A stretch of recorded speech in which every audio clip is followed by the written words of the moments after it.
Bethesda's E3 conference is just tomorrow. I'll actually have a bit at the end of this video on that, so if you do want to stick around for it. At this, we're probably going to hear a lot about several new games or even DLC coming to existing games. But one thing you probably won't see there, but you will see here, is some of the new things getting added to Skyrim's Creation Club. Things that actually have me fairly excited for these releases. In this video, what we're looking at is the teaser for these up-and-coming items. Typically, they release a week or two after the teaser is posted. The teaser was posted a few days ago, so I will have a full video looking at everything that is added in the next week or two when it does release. So the first thing they are adding in is Dawnfang / Dustfang. You guys might remember this one. It's actually from the Shivering Isles DLC or expansion pack for Oblivion. And this is actually a really cool weapon / sword that was in that game and also now will be coming to Skyrim. Although it's technically one weapon, it's really more like 4 weapons all in one. Basically, during the daytime, you're going to have Dawnfang. In Oblivion, this dealt fire damage on strike, so I imagine something similar in Skyrim. But then, after 6 p.m. or when the sun sets, it'll actually convert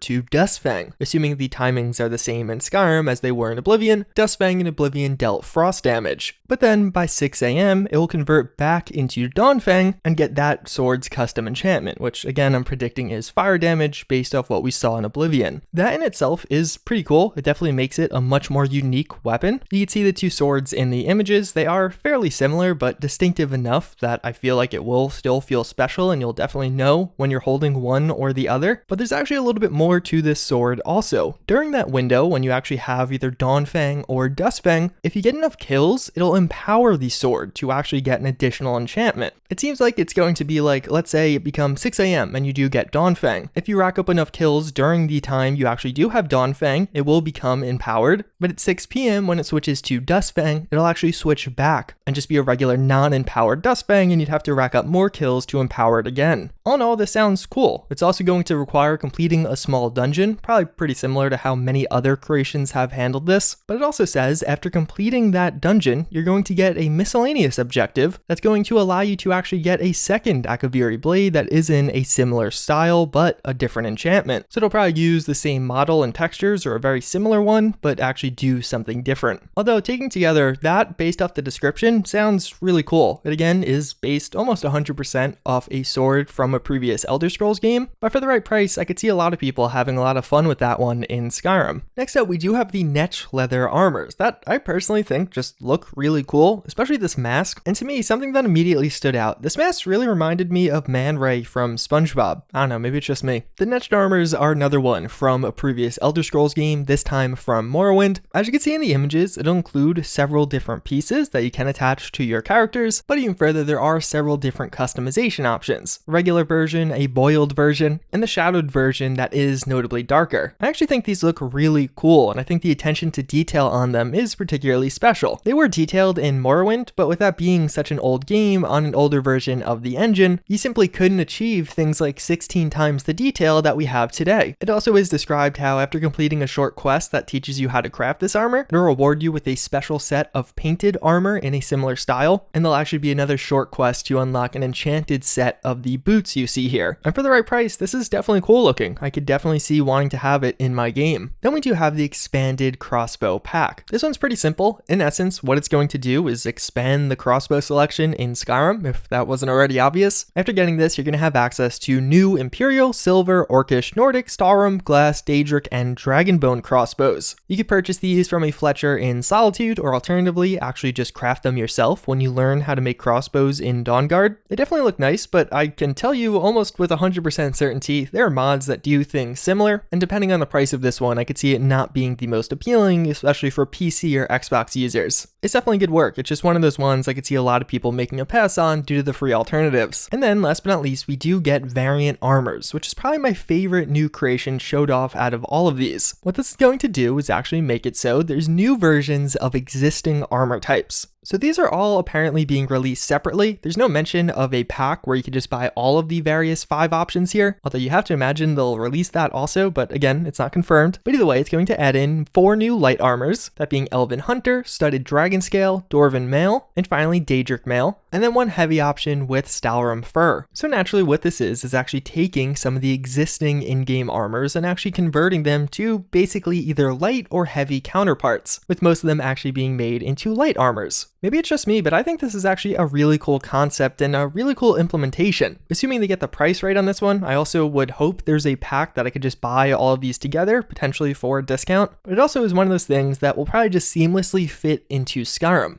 It is mentioned how after actually completing the quest to get these, they will just start showing up on enemies. But in general, I would love to see more stuff like this, potentially even for other weapons you find in game, although that's a little bit more complicated. So again, all of this stuff is probably going to release in the next week or two if they follow a typical schedule. On the Skyrim teas, they don't actually talk about future Skyrim releases outside of just that the biggest creation they've ever made is on the way. Or actually explicitly they say our most massive creation, in case that means something special. I guess it technically could just be like the tallest, not necessarily the largest content-wise. But for Fallout 4, they described how there's going to be another release at the end of summer, as well as for the holiday season. And considering Skyrim and Fallout typically have releases in tandem for Creation Club, I wouldn't be shocked to see something similar with Skyrim, especially considering it almost looks like Skyrim's Creation Club might be more popular. Naturally, we don't have sales numbers for this, but actually looking at the teaser post, the Skyrim teaser posts consistently get more views than their Fallout counterparts. Although I'd say this time around, the Skyrim teasers are definitely a lot cooler also. That about wraps it up for the actual new content coming to Creation Club and Skyrim, but something else recently that I just really didn't know where to fit into a video was an interview done with Todd Howard by the unofficial Elder Scrolls wiki, or as they're known more specifically, the unofficial Elder Scrolls pages. I'll have a full link to this interview down below. There's a lot I'm not going to talk about, like the history of Todd Howard, how he actually started working on the Elder Scrolls series and at Bethesda, but some of the interesting points I did want to point out are Todd Howard actually talks quite a bit about how his days have changed now. If you don't know, in the past 3-4 years, Bethesda has opened 4 new studios. While before they were just one location, now it's all over the country, which naturally changes Todd Howard's job as he's technically the head or the boss of all of them. He describes how the first part of his day is mostly in what he calls firefighting, that being putting out some of the massive fires or the most pressing issues of a given day. Even further, he talks about varying degrees of involvement with different projects depending on what state they're in. As of right now, he kind of mentions how he's mostly involved with Starfield because that game is currently in full production and it's the one that requires his attention the most. But one example he does give is when they were actually wrapping up Fallout 76, work on Starfield pretty much stopped for a while because everyone needed to focus on getting Fallout 76 done. There's so many jokes I could make from that statement, but I'll just leave it to you, the commenter. The interviewers here ask him about the fan theory that Fallout and Skyrim are in the same universe. He says that's a ridiculous theory he knows and that it is definitely not true. And one other thing is Todd Howard actually talks about he often actually references the wiki, this particularly in reference to Skyrim and the Elder Scrolls, but that is pretty cool to think that a lot of Bethesda employees actually do use the fan-made wikis. That also is another area for many jokes to be made about how the wikis can be inaccurate and Bethesda writing lore, but again, I'll leave it to the commenters. But yeah, it's a pretty cool interview. Definitely a lot more casual than some of the other ones, and I will have a full link to it down below. With all that being said though, I do want to just make a small announcement regarding the channel over the next few days. Tomorrow we do have 2 E3 presentations, that with Microsoft and Bethesda. I will be streaming over both of those, so if you want to subscribe or just check out the channel tomorrow around midday and later in the day, I will be going over all the new announcements, giving my reactions to them, and just discussing what we see. I did it last year and it was a lot of fun, so I do want to continue that. But even further, I am attending E3 later this week, so come Wednesday I will be seeing The Outer Worlds and Cyberpunk and have videos on my reception and reaction to what I actually saw. It seems like it'll be 30 minutes to an hour of gameplay for both of those, but fortunately on Friday I am getting to also check out Starfield behind closed doors, so you should see my reactions to that game then also. Yeah, that was a joke. They're not actually showing Starfield, or at least not that I know of. Sorry for those of you that got your hopes really up for those like 5 seconds. But yeah, some cool stuff is coming if you do want to subscribe, or just in general if you just want to come back to the channel and watch some of my coverage on these new games. Either way, as always again, I thank you for watching. A lot of cool stuff is on the way and I'm excited for it, as should you be. But with that, I hope to see you all next time. Later.